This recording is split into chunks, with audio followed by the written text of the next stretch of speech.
I was in the car with my friend the other day, and I'm not going to name names because he might watch my videos, but basically he drives a pretty bog standard car. Let's just say it's a Renault Clio. It's nothing special. We were driving along and he said, "You notice a difference?" And I was like, what do you mean a difference? What have you done to the car? Expecting him to name a modification he had made to it, or something like that. But no, he didn't do a modification. He didn't do anything different to the car. Remember, right? This is just a standard eco car. It's nothing special. It's not a performance car.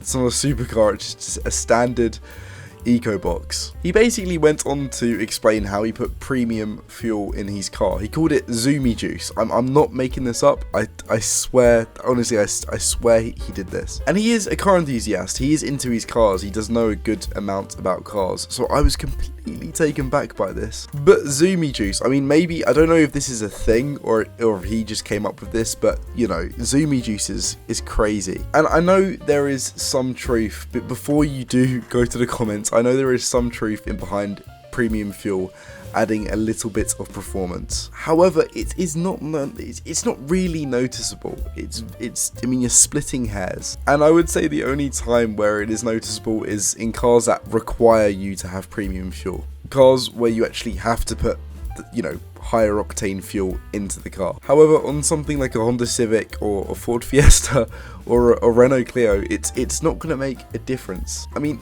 it's even proven that some cars are not made to burn higher octane fuel. So in some very rare cases, the performance actually gets worse. So unless your car is a performance car or is tuned to take higher octane, you're not going to need premium fuel. You're just not. But let's face it, you're not going to experience a performance difference. And that's what I'm trying to mainly get across here, is the fact that he thought it was genuinely making a huge difference to the car. Okay, maybe not a huge difference, but a difference to where it was significant enough to, to feel it. And I have heard a few other car guys mention this before. By the way, I just want to make this clear. When I'm referring to car guy misconceptions, I do not mean every single car guy. I only mean a small handful, because there are definitely some misconceptions that I've had in the past before, and I've learned from them. And one more thing, I know a good handful of you are not subscribed, so if you aren't subscribed, please consider it. It's free and you can always unsubscribe at any time. So if you do find the smallest bit of enjoyment out of my content,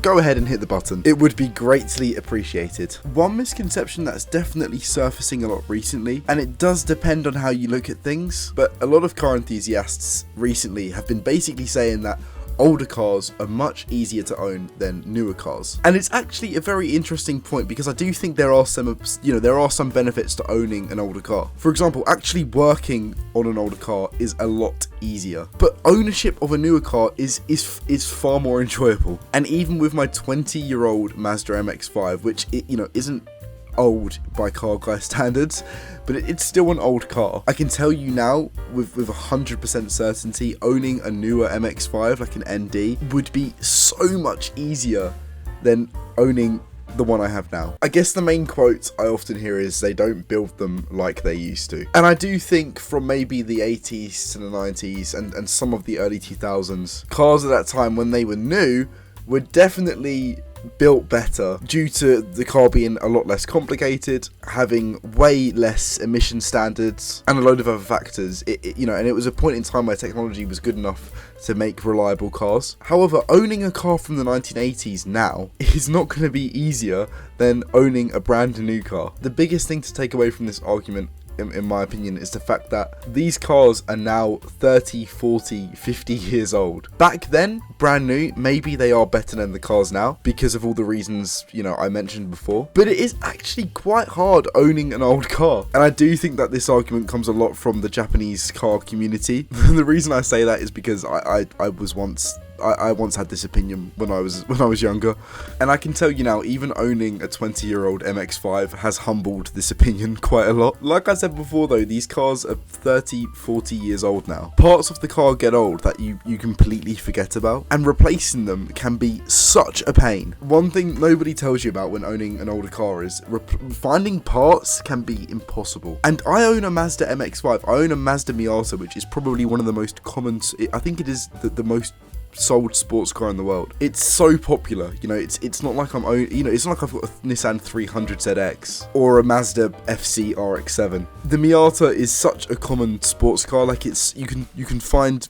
Even my generation, the Mark II, is very common. But finding parts can be difficult. And I just think, imagine if I owned something that was a little bit more rare. I know a guy who's got a Nissan Silvia S14. And I've spoke to him a couple of times at a few car meets. And the one thing he says about owning that car is parts can be impossible to find. I mean, sometimes he has to import parts over from Japan. Because what I found with my car is you can buy parts, you know, for the cheap. And I literally mentioned this in my last video, but if you cheap out on parts or you just get whatever's easiest, sometimes it won't be good enough, or it will make the issue worse. So you have to look for OEM parts, you have to look for original parts, and a lot of the time all of them original parts will also be old, so you're always taking a gamble. So having an older car that's a lot more rare, like a Nissan S14 Silvia, finding parts can be very, very difficult. So all things considered, I am very lucky. So even though older cars are easier to work on, finding parts is definitely not. On the other hand, with new cars, I mean, you know, the parts are probably still being made. So finding parts for a newer car is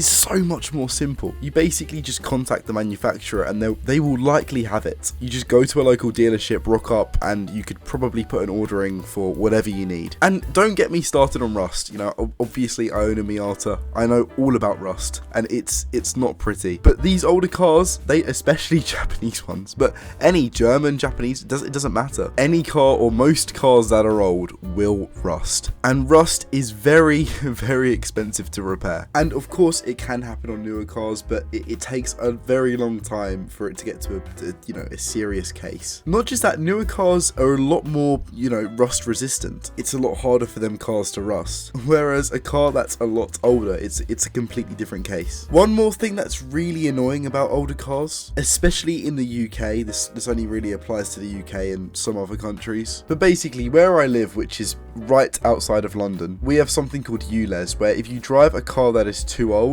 then you will have to pay £15 a day. This doesn't apply to cars that are 40 years old, but someone who, you know, I'm big into my 90s Japanese cars. It's just really sad because I can't actually drive most of the cars that I want to drive. Not to mention the road tax for certain vehicles that are a little bit older or have a certain size engine are very expensive. You know, the road tax can be super expensive. So financially, sometimes owning an older car in the UK is near impossible. For some people, you know, I mean, for me anyway, because I'm broke. Anyway, overall, I do think this point does depend on how old we're talking. But most of the time, you know, older cars are not easier to own. But I actually brought this up because I heard this point being brought up at a supercar event where we went with my friend in his Series 2 Land Rover, which, in fact, I do really want to make a video with him and that car because it's a really cool car. And there were two guys there who owned 911s, you know, really nice. They were new 911s as well. You know, they weren't old 911s, and they were bringing up the point how older cars are easy to own, but it's just not true. It's not true. I think the only time when it's easier than a newer car is physically working on it.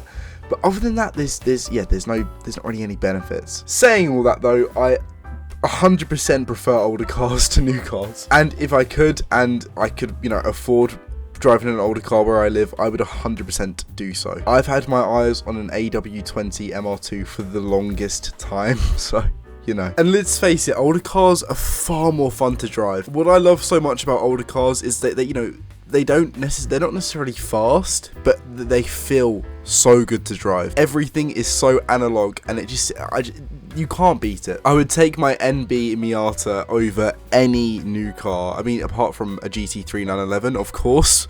But I mean, who wouldn't? But yeah, I much more prefer older cars and the way they feel, the way they drive, even the way they look. So many cars that are being built these days just are so boring and they all look the same. Whereas cars of the past actually have style and definition to them. Like, you see a Lotus Esprit driving down the road and you're like, you know, that looks like a spaceship. But when you see a Lotus now, it's just an electric SUV. It's I mean, you do have the Emira, and the Lotus Emira is beautiful, and I love that car. But the point I'm trying to say is older cars just do it better. They did it better. The next point is definitely a misconception, because a lot of people still they still argue this, and it's that spoilers and wings on front wheel drive cars have no effect. Basically, a front wheel drive car still has rear wheels, and when going around corners, the rear side of the car still needs downforce. First of all, front wheel drive cars can technically still oversteer, and it still converts turbulence into downforce. Maybe when you're daily driving your Ford Focus, you know,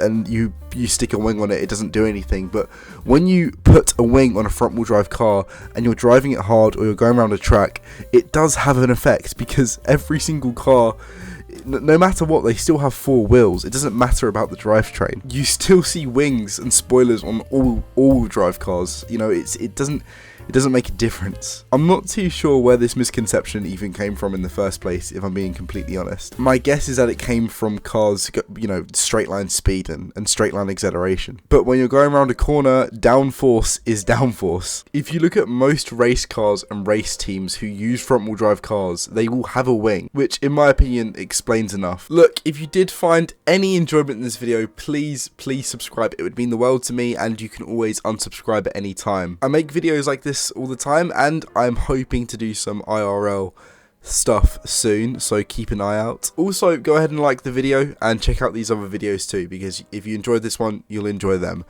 I'll see you soon.